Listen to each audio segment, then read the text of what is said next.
What up, guys? So as you can see, we are now calling her the Mango. So there's a long story about that. The gentleman that I got this from actually grows mangoes. Like he has trees and stuff like that. And this used to have a license plate that said mango for you. And he actually gave me a mango tree. So fitting name is Mango. So anyway, so we got Mango up in the air.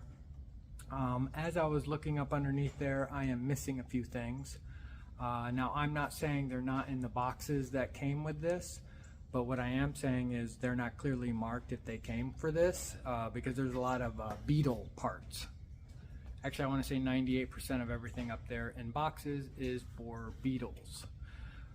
Yeah, so as we're up underneath there, there's no steering, dampener bar, or shock that goes in the front.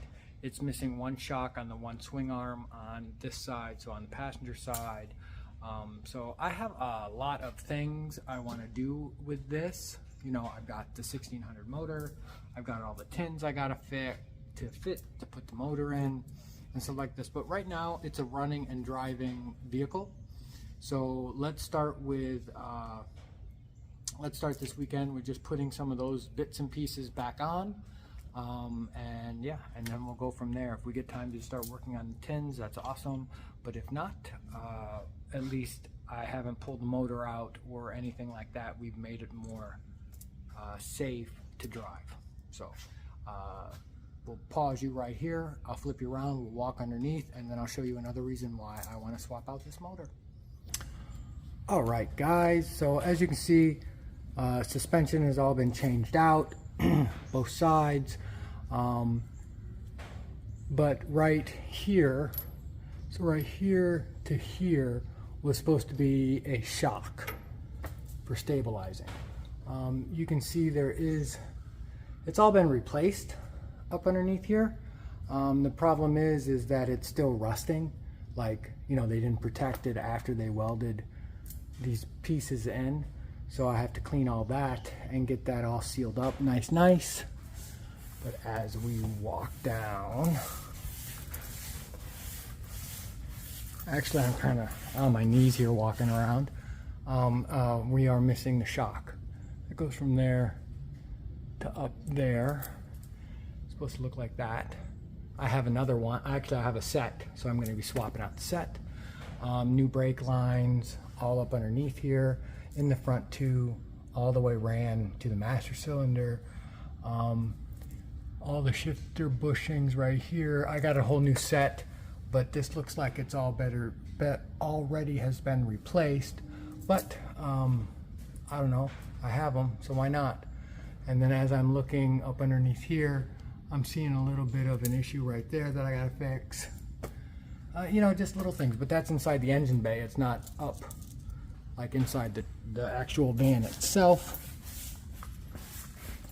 Brand new exhaust. But as I'm looking up underneath here, this right here, yeah, that's kind of like porosity, I guess you could say. It would be considered like rust. This is probably an original aluminum, magnesium, or whatever dealio, you know, case. That's not like, it doesn't look like something that you can just replace, right? Like a sump, even though that's where the oil sits. So that kind of has me a little like, I'm glad I got that other motor going on in here. As you can see, there's no, whoops, let me swing around here. And there's no tins underneath here, no cooling tins. These are just kind of flapping in the breeze. These are the heater boxes that I'm deleting. But yeah, but the other thing, if I can bring it in here, let me zoom it in, is that push rod tube looks like it's seen better days. You know, right here.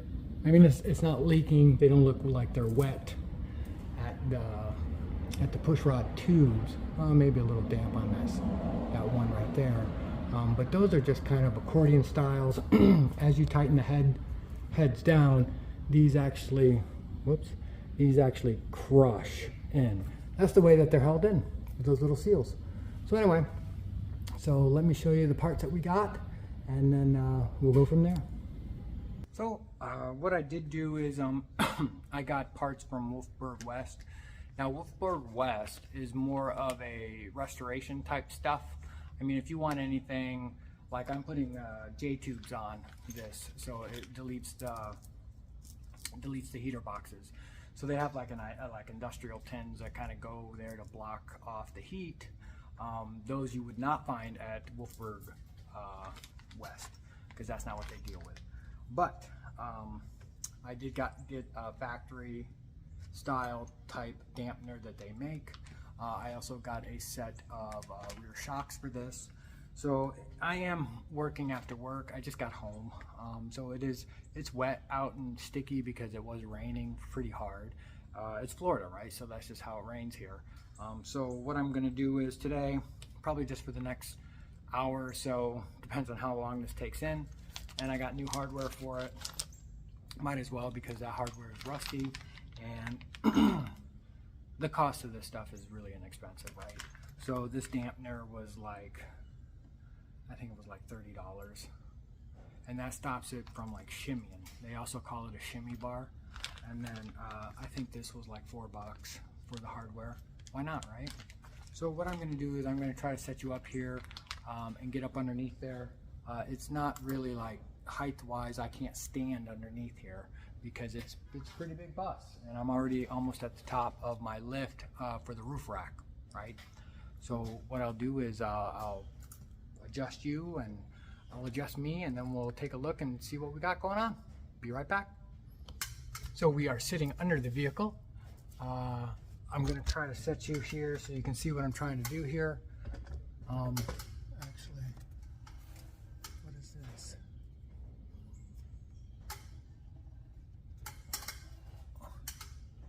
Well, I may have a wheel cylinder that's leaking. That's okay. Better to see it now than later, right? While you're driving. Okay, so that kind of bothers me a little.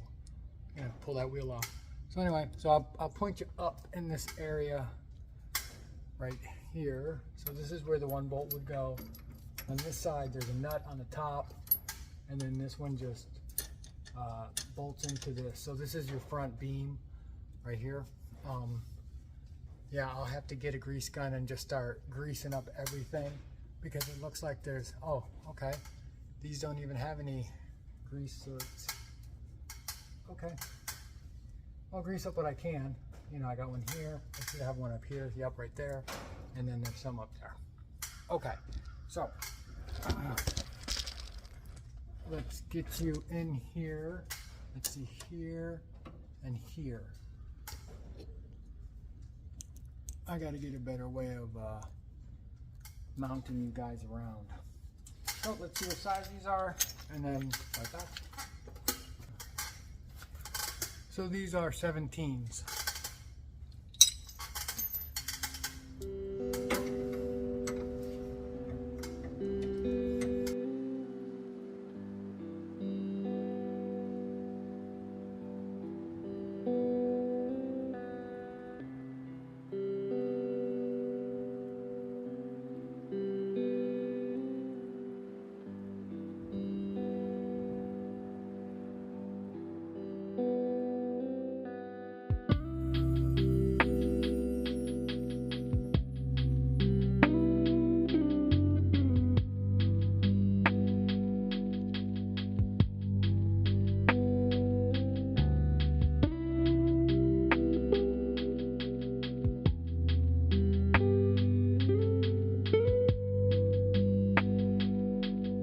Steering dampener in right there. All right.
So the one on this side has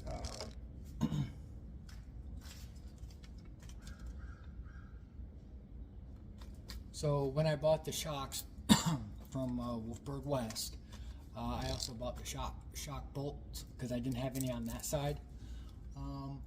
When I come over to this side, these bolts are not the right ones according to what I got in the package, right? So those are 19s and these look like 17s. So I'm glad we're swapping out both of them.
There's shock 1 and shock 2. So the shock that I took out, it says it's made in Brazil. So they're Brazilian shocks. I know they did a lot of these things in Brazil, like parts and stuff, because they were making them for a long time there. But the bolts, these were 17s. They're supposed to have 19s. So that's done. All right, guys, so the last thing we're gonna do tonight, real quick, is just grease all these fittings up here. There's a bunch, so I'll just kind of set you up and we'll just start greasing all the fittings that we have available.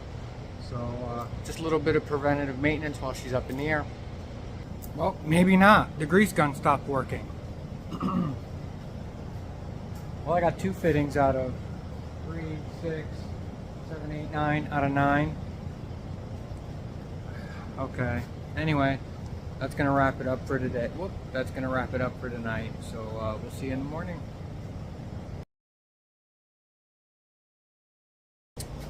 All right, guys. So as you can see, I've got one of the drip rail caps in. Using rib nuts and stuff like that. The only problem is that the holes don't line up. Like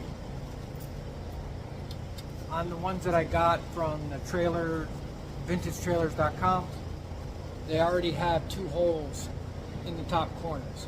That's probably from it sitting in the press or whatever they use to hold it, you know, holds the metal in place, right?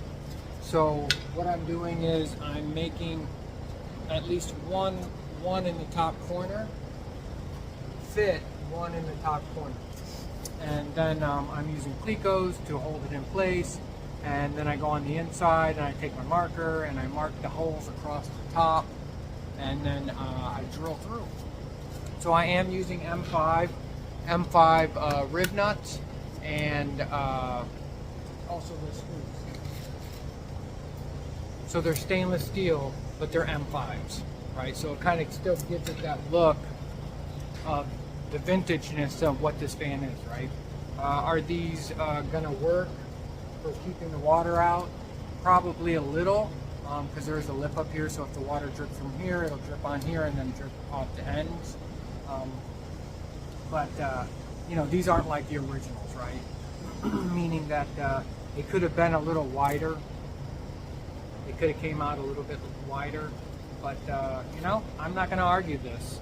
These things work for exactly what I want them to, and that's to not look incomplete around those windows. So what we'll do is we'll set you up here. We'll get the rest of this side done, and then I'm missing one. I ordered it. I'm missing one to do both those other sides. So right now it's just kind of like, it is Sunday. So Friday after work, you just saw what I did there. Then my grease gun stopped working. Saturday, yesterday, I took all day, finished wired up the bus outside, the big bus, and I moved everything from the bus in here. So I'm not going to get too crazy and do things with this one. I just want to put up something, and since I'm doing this, I'll record it. So I'll bring you in here best I can. So we're going to drill a 3/16 inch hole, then I'm going to put a Cleco in there, and then you'll see the rest, right? So we'll do one fully, and then I'll just speed it up for the rest of it.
So I'm going to explain this rib nut tool. This thing is amazing. I got it off Amazon. I think it was like 40 bucks or something. But it does all metric. Well, not all, but metric and standard. I use it a lot for the quarter 20s. I think I posted it up on one of the other videos. But you put in the arbor and you screw down the M.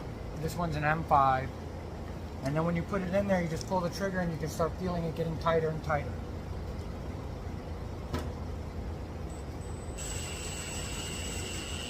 And then when it gets tight like that, you just hit reverse. And there it is. I'm telling you, way better than those big guys. I've got the big ones, I've got the little ones. This one's a zip zip. Now you can pull it. Like, you gotta feel when it's tight. Because if you keep going, it'll just rip the threads right out.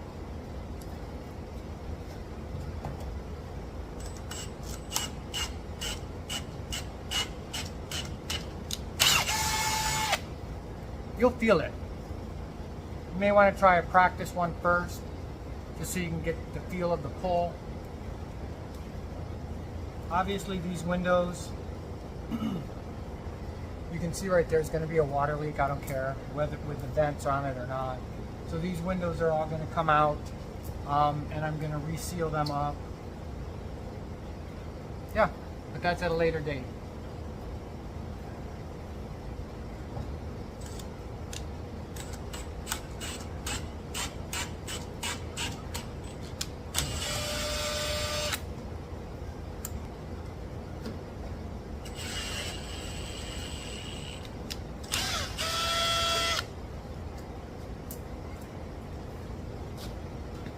There was one gentleman I posted up that this is how I was going to do it. for ease of taking it on and off instead of using those stainless steel self-tapping screws, metal screws. And the gentleman, I don't get mad or anything. The gentleman's there saying, well, you know, I highly recommend you use the original factory fasteners. Those little screws work out perfect, so you can take it on and off, and you know, for ease of service for the window. I don't know, this is pretty easy. And the problem I'm finding with like sheet metal screws in general is they start wallowing out the hole. Rust starts forming. These things seal up pretty good. I mean, on the inside I'm gonna a little something around the ends of them, but I still have to fill up some of the holes that that this doesn't match up to. But anyway, just thought I'd share that.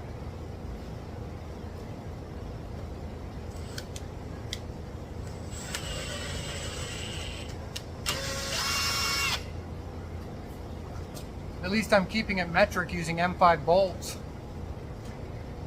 There's that.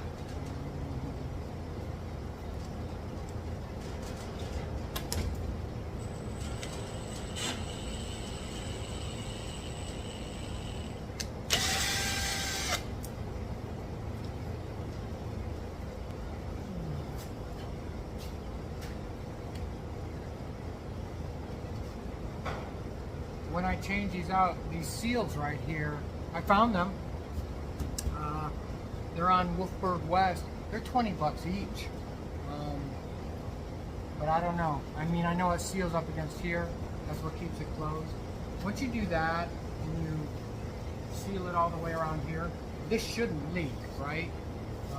I don't have that little gasket that goes in there. But when it comes time to pull these out, I will. Right now they're not hurting anything, and they're in a dry location.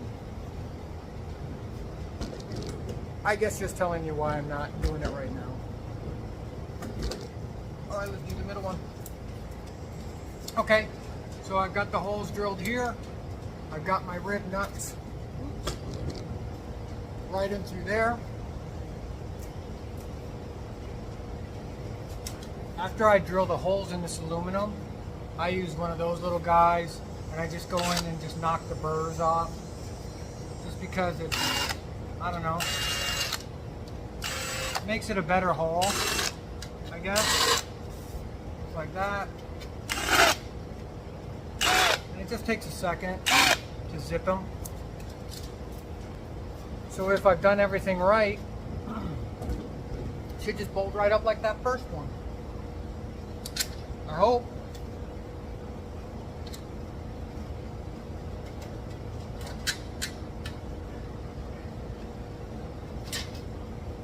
And I like to start all of them.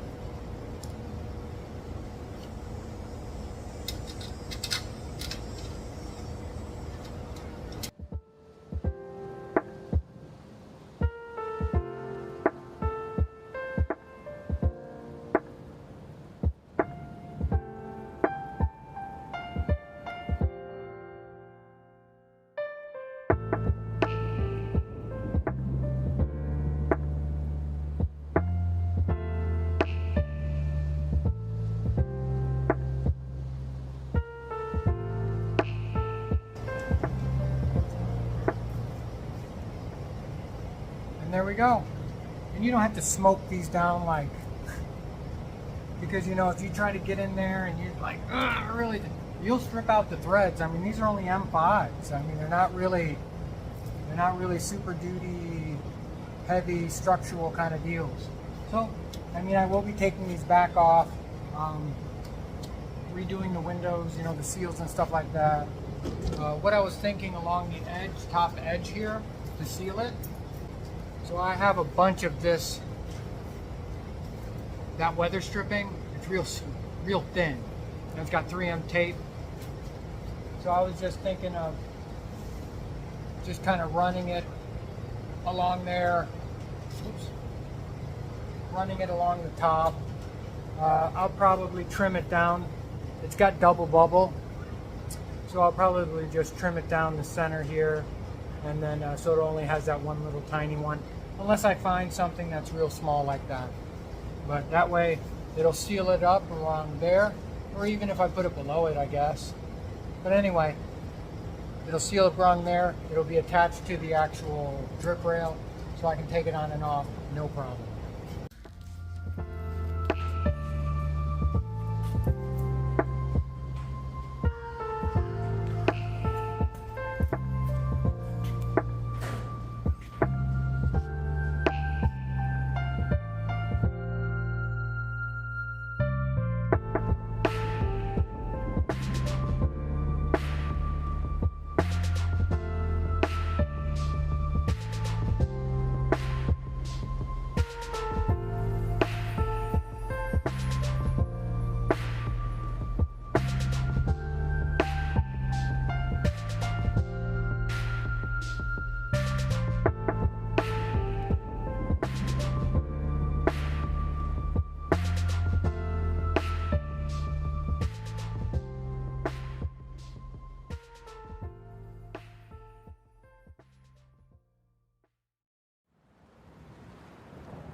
Well, they're all working now. These windows don't close all the way because the channel that they're in, they actually look like they've been kind of wampied out a little bit, so they don't fit inside the groove. So I'll have to just kind of bring all that in so it closes down. But I'm not going to force it, because right now if I force it, I'm going to be in the same boat as I was with the cranks stripping out the gears, right? I mean, it's just cheap aluminum that, you know, it's not steel or anything like that. So we have these ones with the tops. And then on this side, this one I spent time closing up that channel to get it so it'll shut. Now it opens and shuts.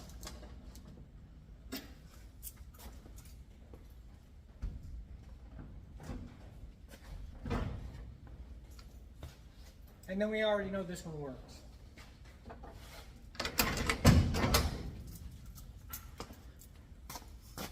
Not bad. All right, guys, that's all I'm going to get done on this bus. It's already late afternoon on Sunday. So, yeah. Got those all in. Well, on this side, I'm still waiting for one, and then I'll finish the other side. Window crankies are all done, and shocks done, and then that front steering dampener done. And then I will be ordering a wheel cylinder, brake wheel cylinder for that side because it is leaking. And yeah, so that's how it goes. Thanks for tuning in on such a short video, but they're kind of short. That way I don't, lack of a better word, bore you of all the little intricate details of things. When things start getting more detail orientated, like the engine tins and getting all those fit and all that stuff, then they'll probably be a little bit longer. But for now, I'm kind of splitting up my time between two buses, the big bus and this bus. So because I want to make bug jam on this one, and then the other one is not a due date, but we want to get it done also within the next couple months as permits, right? So anyway, thanks for stopping by and checking out what I got going on. And hey, go building something cool. I'll catch you on the next one. Bye.